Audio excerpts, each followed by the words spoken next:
Miss Jean. Oh, it's so beautiful to see your face. Always, always such a Yes, treat. for me too. Oh, wonderful.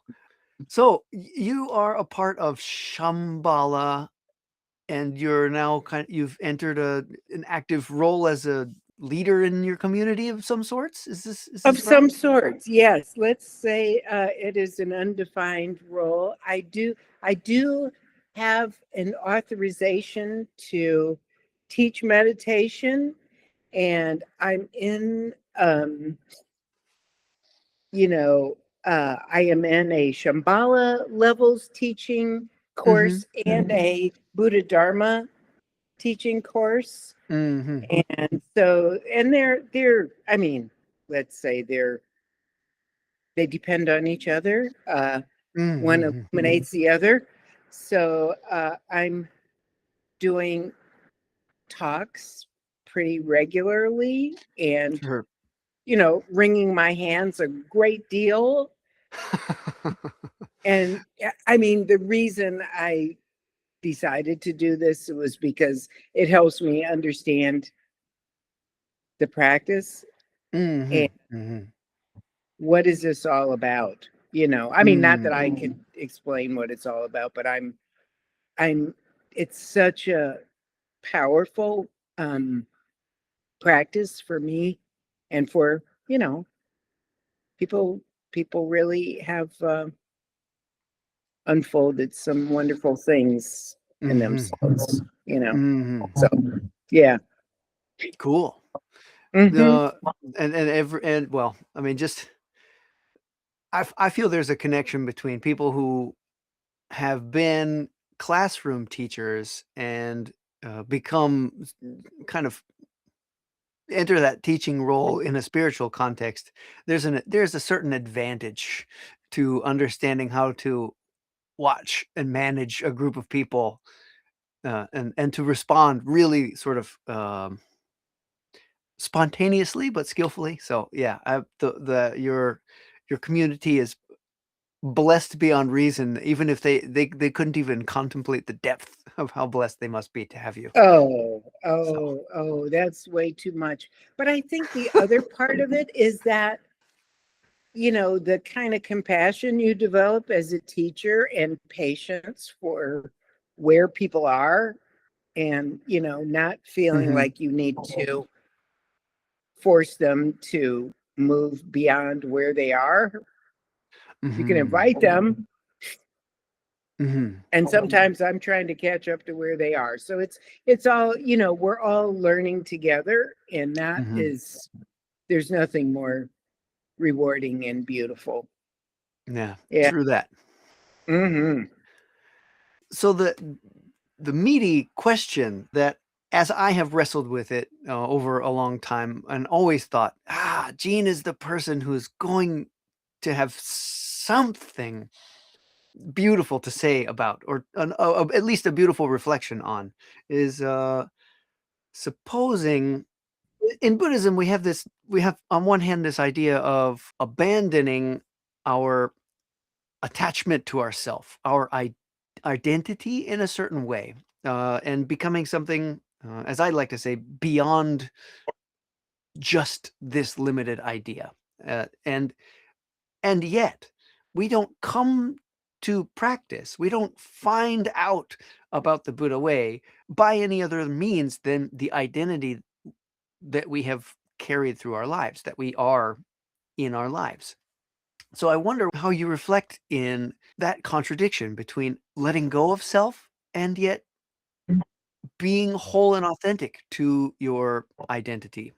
Well, that is indeed a very thick question, and it is something I wrestle with daily. And Mhm. I also want to say that my internet connection just proclaimed itself, undependable, like everything else is Sure, impermanent. sure. Anyway, well, um, Eshin, I I really like I had to really wrestle with that form of your identity because I know Yeah, you as yeah, Justin. yeah. And I I'm fascinated by the way, as we move through on this path, we acquire different names Oh, and yes. different identities. And I mean, I'm sure this is similar with Zen as it is in Tibetan Buddhism. It's some of these names are aspirational. Mm, You mm, know, mm, mhm, they're qualities that we are seen to need to cultivate. And so I think mhm, there's something in that uh in that kind of human task that we agree to when we become Buddhists, also to begin to really dig into who am I, and what does that, what does that mean? How am I genuine? And I think the simplest thing I can say about this is that I have begun to recognize that there's this I have this collection of experiences and beliefs and assumptions that forms this kind of, I can say I've solidified this idea of who I am because mhm, of, mhm, but it's based on how I have received other people's interactions, you know, mm, to the point where I feel like I can read people's facial expressions and believe that I know what they're thinking about me. oh, mhm, mhm, And growing up in a black body, one gets a lot of body language that I think we could all agree is not very positive. It is distrustful.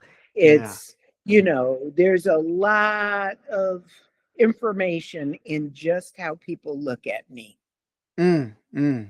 Yes, And indeed. and so that information, especially the distaste, the distrust, the disrespect, the fear, has, that's a part of that solid kind of cocoon I've surrounded myself with and I've Mhm, come to believe is myself. mhm. But I mean, what I began to experience in meditation and shamatha vipassana is these, as you called it earlier, glimpses of a vast space, and I'm somehow a part of that space. And Mhm. so this very limiting, like, kind of, I would say it's at this point feels a bit ironclad idea of myself. I Sure, like sure. totally break out. It's like it's very brittle and I can break out of it. Sometimes I Mhm. maybe only poke a little hole in it, and Chogyam Trungpa calls that the cocoon. Uh, Oh. and a little air gets in to disrupt my smelly little cozy cocoon. And Yeah. that kind of forces me to reckon with what's what is out there, you know. Mhm. And and if I can remain curious, I might open the crack a little bit, you know. But I think, Yeah. Yeah. we're kind of encouraged to dispense with the idea of self. We're reminded over and over again of no self and, you know, ego. And I will say that this self I've designed from, the threads of many, many, infinite number of human interactions is always changing, even though I can't perceive it. But I Mhm. can feed the change Mhm. by opening myself to that vast space intentionally, you know. And I think our Mhm. practices really give us a lot of, um, you know, they're really big invitations to explore that open space, which it's Mhm. not empty of Yeah. concept. It's just not, there's a real phenomenal world out there. It's just I'm entering that world without the blinders of the, without the dull obscuration of that cocoon in front of my eyes. Yes, indeed. Oh, Chogyam Trungpa has. I really like that the cocoon analogy. Of course, he's a brilliant, brilliant, brilliant expounder of the Buddha Dharma. Oh, hmm. Maybe. Oh, that's And such a. I'm so struck by that. yes, that's that's they introduced that idea in Shambhala training level 2. And I can tell you that knocked my socks off. Hmm. And I have been watching I mean, you can break out of your cocoon, but you're automatically starting another one. You Oh never yeah. quite leave it. It's actually, it's useful. Yeah. You know, there's a reason we do this. We are living in a phenomenal world, and we are social beings, and we wouldn't survive without others. So you can't go around with no skin, and just expose all your nerves all the time. So Yeah. Yeah. Yeah. That with you saying that, I really it brings up a couple of interesting points that I keep looking at, and that's well, a little bit of framing is that what I think Trungpa Rinpoche is saying is with the cocoon analogy. Some analogies are all we have to describe these ephemeral things. Um, yeah. uh, Master Dogen, the founder of the Soto Zen tradition, uh, he uh, writes a lot in poetry and wrote a lot in Hmm. poetry, and he describes. There's a really beautiful poem which I will proceed to quote poorly. I will mince this terribly, but into a practical modern way of saying it is, and the spring is singing birds, the summer is uh, wind in trees, the autumn is flowing water, and the winter is falling snow. Mm. And that poem, a lot of people sort of um, get hung up on it and think, "Oh, wow, it's so beautiful and difficult to understand." But in other places, Master Dogen often speaks about being verified by the myriad things. Well, in Buddhism, we like to say it's like 10,000 things. That's sort of a catch-all for like all the things. And what that is saying is that when that little poem about what each season is exactly doing meditation. And when you're not caught up in yourself, when you're no longer concerned or moved by your own ideas of self, then you can become verified by everything. And when you get verified by everything, you get access to a spontaneous wisdom. He calls it a storehouse of wisdom, which you can open and Yeah, use yeah, freely as you wish. yeah. Eh, But interestingly, I didn't understand that poem clearly until I sat meditation in probably the same place where Dogen was sitting meditation and conceived that poem. And then I understood, Amazing. oh, this land has magic in it. That's what it is. And Yeah, it, it yes, it yes, clicked. yes. But inside that, and in this idea that once you just you poke a hole in your cocoon, you're now creating another cocoon on the outside of that, perhaps. Yeah. Yeah. the idea that as we begin to understand something beyond this, we understand the limitation of our own idea of the functioning of our ego. We begin to see it because of our still practice. And Hmm. then there are all those really, really profound masters from our ancestral history all seem to be so authentic and a bit wild in their each individual ways. Trungpa Rinpoche was certainly a wild one. Yes, yes, And yeah. and there are so many who were um, almost blasphemous to the traditions that they were in. I mean, Trungpa Rinpoche is very famous for being one of those. But I have this beautiful.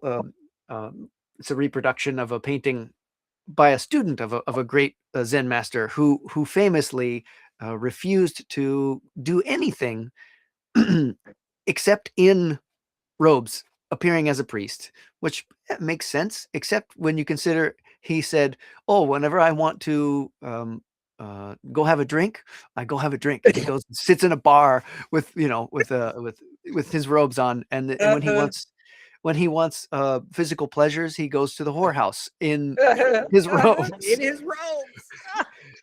and Yeah.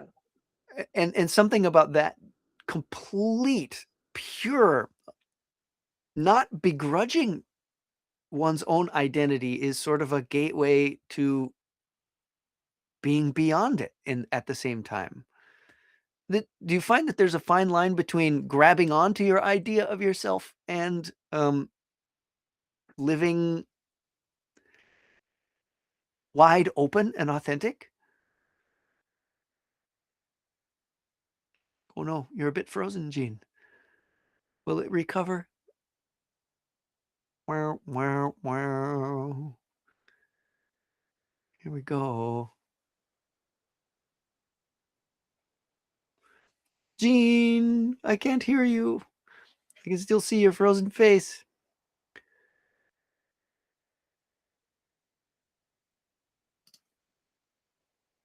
Oh, Oh, great. oh, I think I'm back now. I think I'm you're back. back. I think you're back now. Yeah. Well, that's so interesting. And I've been really grappling with that I mean, genuineness is a word that like I'm assaulted with that in our teachings, especially by Chogyam Trungpa. And I think there is a very subtle difference between the egoic I Mm, and the embodied but vast. But the self that is vast. There is a pinpoint in there in the breath that is you know, our kind of connection with that vastness. And I I get to see, like, when I'm trying to fashion how I show up and, um or protect what I think is someone's sensitivity, or when I'm trying to mhm, manipulate in any way or affect the situation in any way other mm, than the the pure impulse that arises, mhm, mhm, then I'm not being genuine. And we're not genuine so often, of course. I'm certainly not. Um, mhm, mhm. I have such an incredible collection of masks and disguises and voices and so um Sure. but as I continue to sit with myself, I get to see my little tricks, Mhm, even mhm. though I will say it's embarrassing and humiliating and sometimes even hilarious to see Mhm. what I think I'm doing out there, you know, Yeah, yeah. or the impression I'm trying to create. And anyway, yeah, I don't know if that answers your question, but I think like I notice, for instance, this is a, Mhm. an example. Like I as a light-skinned Black person, when I'm in a group that is all Black, I have an array of masks that kind of is, yeah, like my energy is engaged in figuring out just how Black I need to appear to be. Oh. What kind of language do I need to use? What kind of body language? Just like it's so subtle. And if we are willing and have the courage to look at how we show up, it's pretty clear. We all Mhm. are performing in every situation we're in with other people. Mhm. We are, it's just that's just how we roll. But when we Yeah. can see behind that performance, it's really, we get a choice at that point. Yeah. Yeah. Hmm.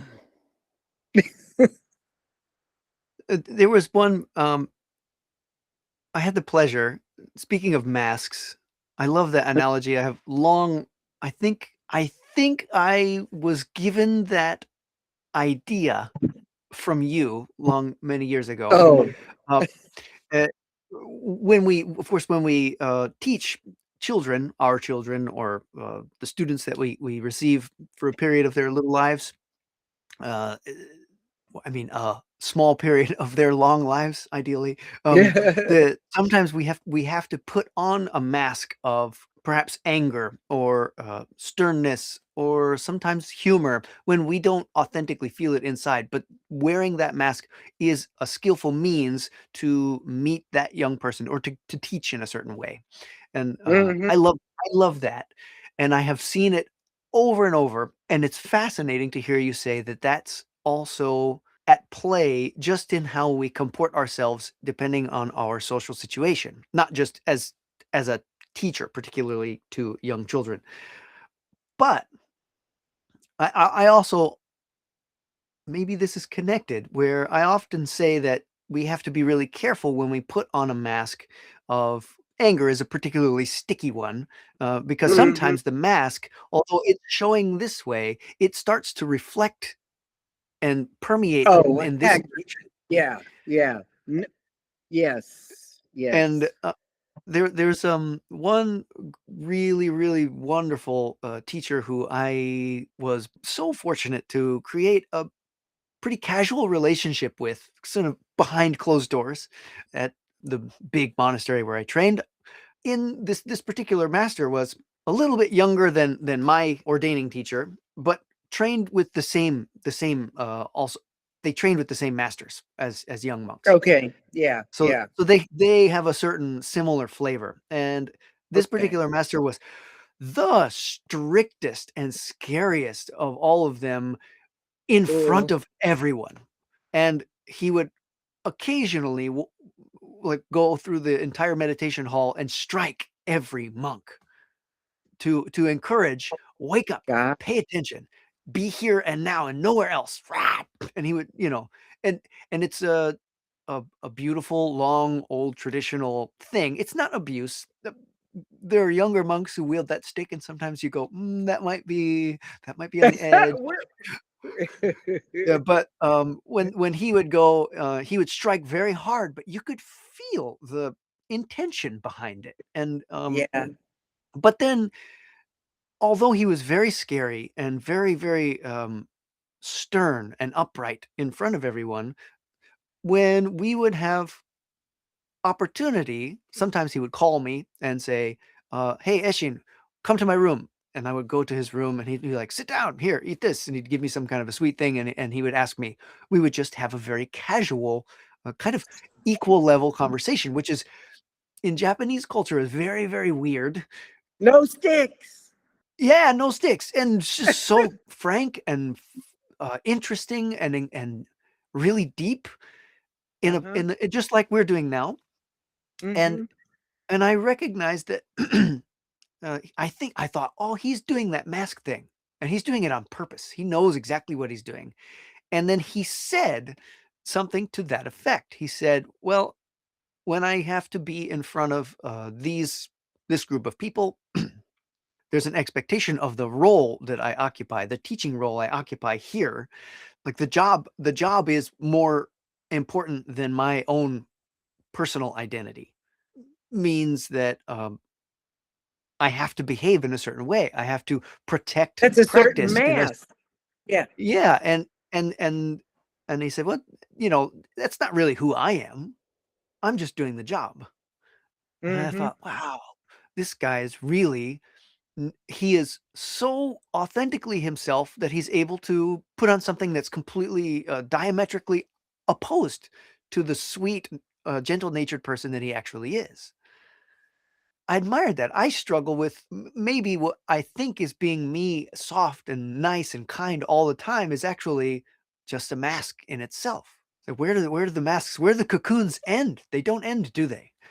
No, no. And they're not bad. Let's go back to that. It's not, Yeah, yeah, when yeah. you kind of, you know, burn them up and, hide them and stuff, they're, they do hint. I mean, and it's not like you lose your true self, your Mm, Buddha nature, or your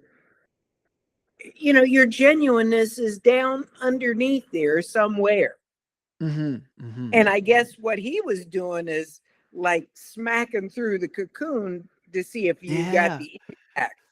And I guess as you were telling that story, it was making me think, hey, I don't I maybe his intention was so pure it broke through that, like we tend to want to categorize people as nice or mean, sure, sure. but he's all of those things. We all Mhm, we all have that full range of capacities to be, mhm. and people will interpret us as they will, you know.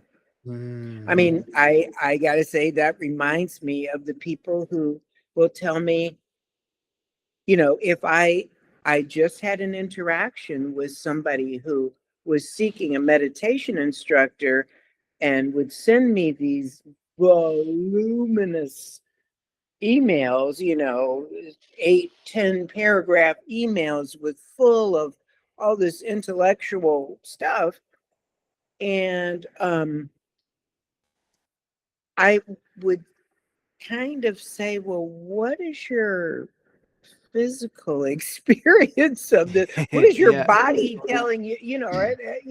And so the final email I got from him, or an email, the kind of the crux of the issue is he apologized profusely in this message, a whole paragraph of apology, and didn't want to seem like he was talking down to me, he said. Mm, can you be talked down to, Gene? I've never heard of such a thing. Yeah. Oh, yeah. Well, he clearly felt like he was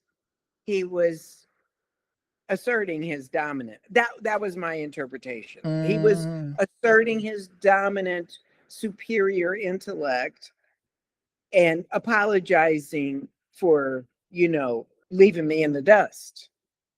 mm, And I said, your apology, I would invite you to contemplate that. What was the intention behind that? And oh my God, the aggressive email I got back about that.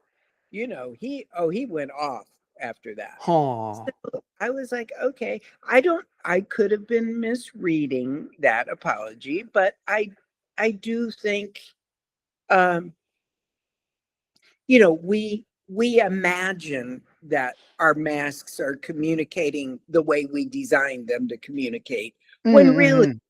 we have no idea how people are reading what Yeah. we're, I mean, Yeah. I get reminded of this constantly, you know. I I I think I know. I'm convinced that I know and I don't, you know. Mm. This leads me to I want to ask you about another context in which we find ourselves. So we've taken up years and years of spiritual inquiry and practice and study, and been guided by people and entering a sort of a place in our practice where we're beginning to guide people, so we get to see a lot more. Of course, when we teach, we learn so much, Mm, maybe mm, maybe more than when we're just passively learning. yes. Yeah. um, so there's an interesting place, which is the place we call home.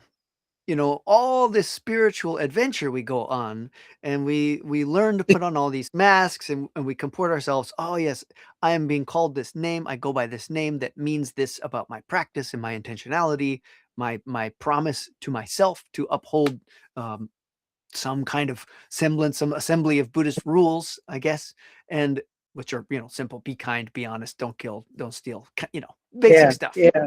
Yeah. But that, when we go home, no matter how hard we, or how do we say, how firmly we regard our practice, seems to Yeah. just go out the window, doesn't it?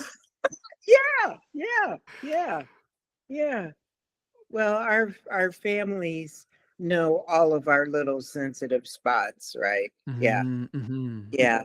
And I might kind of I want to step back for a moment because you said Mm, we learn to put on all these masks. I think we are trained to put on masks throughout our lives, you know. mhm. We pop out of the womb and we start, you know, we put on we assume the voice of I'm hungry, which sounds different from the voice of I want to be held, which, and gradually we're trained, when our parents kind of react to us with, some kind of dismay on their faces, we learn, oh, maybe I'm not supposed to cry that long, or maybe I'm not supposed to ask for that thing, or I need to be a different way. So Mhm. we know how to put on masks. What we don't learn is how to see why we're using, why we've designed Oh, these masks. What's behind all that, Joe? What are we trying to get out of the world yeah. by putting on that mask? And so, well, that was the first thing I wanted to say. But the thing about family, yes, to me, that is the hardest practice of all. Oh, And I can say my siblings, because I have, my parents are both dead.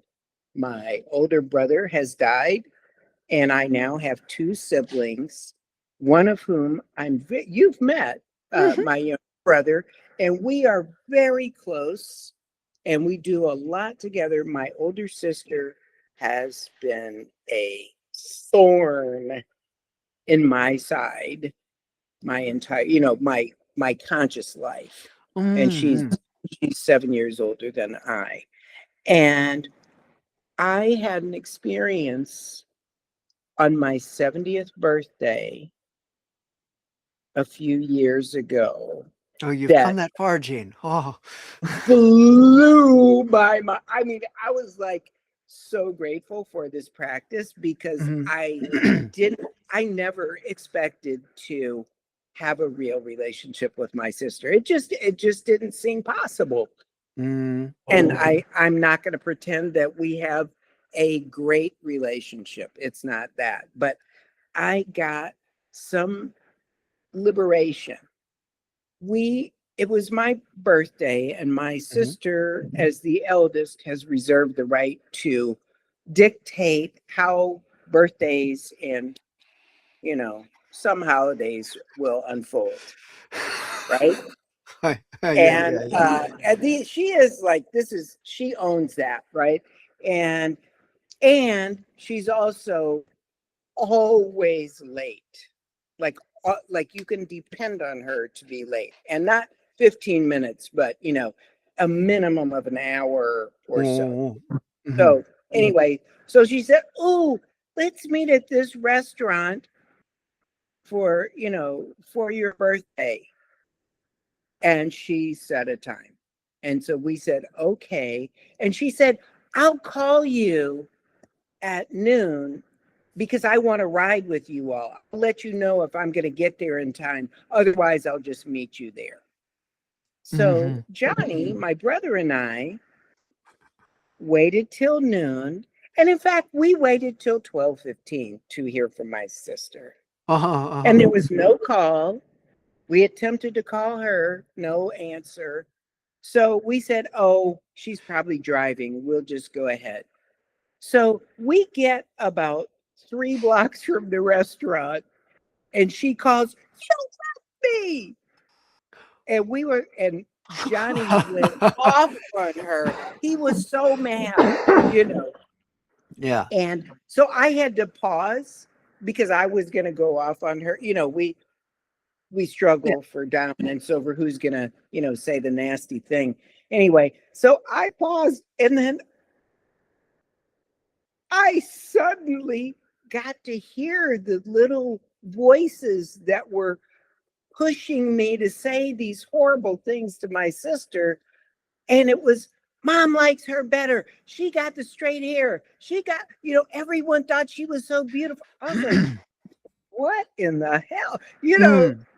All that stored up nasty material from my childhood was Mhm. fueling this conflagration over what I got to say is an expected behavior.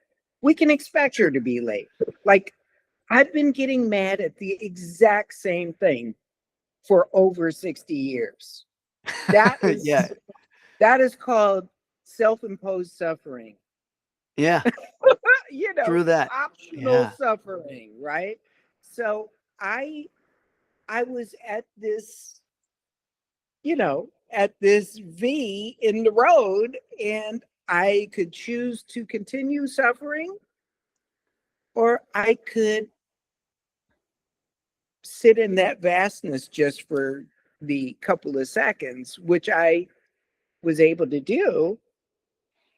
And Mm. I suddenly just, when we got to the restaurant, she arrived, maybe a half an hour or more after we did. I said, "Beth, I've been mad at you for all my life for being late." And she said, "Really?" She said, "It's not about you. I've been late everywhere all my life." And we laughed our heads off and we proceeded to have a delightful birthday. Oh, how nice. And how was your brother? How did he Well, did he he said did he there was still some, angry sounds coming from him, Yeah, yeah, but he yeah, I was bet. able to, I mean, he got the menu and it was whatever, he Yeah. didn't keep the conflagration going. So, Now, I you know, anyway, go ahead. Go ahead. I really I like that, um, you borrowed your practice of not immediately responding, of being in the vastness. I've been used well, how would I say? I've been kind of hung up on the words, uh, returning to stillness and silence. Mm-hmm. And from that place, then you re-perceive in a more honest way what's going on, and then Mm-hmm. you that's where you get the choice. Well, how am I gonna Mm-hmm. act? Then Mm-hmm. but also how you choosing how to act is a delicate place where it's better in a I just say better to not try to control the outcome, but if you go at a situation from that place, in that vastness, in that stillness and silence, then what you choose authentically is probably the most skillful thing you can do. It seems obvious Mm-hmm. when you stop. Mm-hmm. Yeah, that's the wisdom that arises. Now, I mean, Mm, in some contexts, it is anger and aggression. What the hell? yeah. I I've had situations, racial situations, where Yeah. I respond with a very cutting remark, and I don't, I can't, like shape the impact of that. I don't know, Mm. but I, that was my choice in the moment. That I was the that most, oh, yeah, go ahead. in that place when you're ah, for all of the historical causes and conditions that cause you to have to endure those challenging, it's coming out in my brain in Mhm, Japanese. That's the problem. That's why I'm stopping here. mhm, This is mhm, lately a real problem when yeah. discrimination is being perpetrated on you on the basis of your physical attributes. When you have a cutting, when it comes out in uh, a strong or angry kind of way,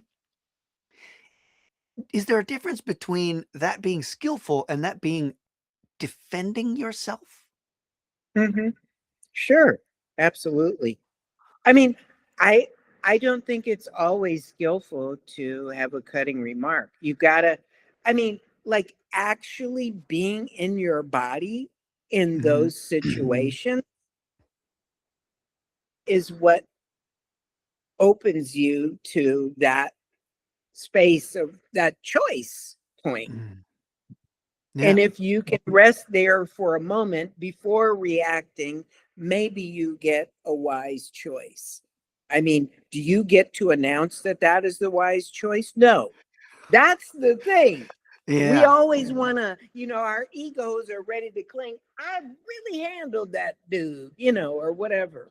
Yeah. But all we can do is be genuine and trust, because i I got years of training in how to not react in a way that is going to cause aggression to come back onto me. Mhm, mhm. Not, and I got to say that is something white people have not been offered that opportunity.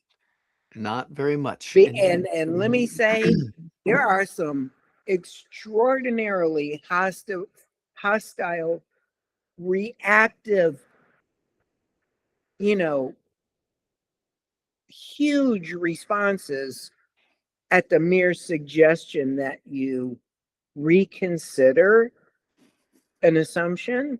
Mhm. And so I think this idea of, we're going back to your master that was slapping people on the back with the Mhm. stick. There's something really worthwhile about, having that kind of experience of, I, I won't call it suffering, because I think maybe it's just pain, or Uh-huh. it's not the kind of interaction we wish, but Yeah. only our clinging to it causes the suffering, if you ask me. you know Oh, yeah. I hmm I can't help but agree with that point. The mm, d Maybe one last little area, a good teacher, at least in especially in spiritual context, in the Buddha Dharma, as we encounter a lot of practice, we meet a lot of teachers who ideally tell us stuff that we don't want to hear, things that point us at our cocoon and seeing our holding on or building of that sort of self-protection or attachment to ourself. When we take up whatever forces bring us into studying the Buddha Dharma, and we meet good teachers and a good community, we probably get told by teachers a lot of stuff we don't want to hear that yeah. is very, very uncomfortable. hmm Point maybe pointing us at, hey, look at you, you're making a cocoon. Hey, look at you, you're holding on to yourself. You're caught up in something. And sometimes, even whether or not that's 100% correct or not, the discomfort that's produced there becomes a great teaching uh, in itself. We get yeah. to encounter our discomfort over and over and over. hmm Maybe I've lost my question there, but mm. oh golly, you know what? I think it's totally fine. You should turn on your camera, and we should just say a closing, just a thank you, and Naturally. I'm not surprised. I'm so inspired by the things that you said, Gene. I really like our conversation. It's been really fun. Well, thank you. I mean, what I was imagining you were going to Mhm. talk about was the value of, you know, that being redirected to, Yes. Yes. your your ego, your egoic presentations over and over, and that does seem like really useful. And that, I gotta say, I mean, in some ways, if you can use the experience of racism to notice what what you seem to be putting out there, Mhm. that's valuable too. The problem is when you either identify too much with it and think it really is you, or you think it's a total lie, or what, I mean, there's something to that habit our society has developed of thinking certain people are more valuable than others. Yes. But I think, well, of course, wisdom, people throughout the ages of humanity have found access to great wisdom. Mm-hmm. And a lot of the greatest access is through studying how we suffer. And sometimes we can study how we suffer if we suffer a lot. Mm-hmm. And I kind of think that the beauty of being a how to say being born in a black body versus being born in a white body, especially in the United States, is that there is a lot of suffering perpetrated on you, but those voices who come up pointing at the truth of our human experience point so hard and so loud and so beautifully that it's very difficult to ignore. And Mm-hmm. and I think that just karmically, maybe that's an advantage that, those people born in black bodies have, that, Mm-hmm. if you're born in a group that tends to, think of itself as something better than it actually is, out of its own context, then, it's much harder to, peer deeply into our human existence, into the true nature of our hearts. And in that way, well, that's all to say that, I dearly respect your experience, and thank you for your wisdom. You're frozen.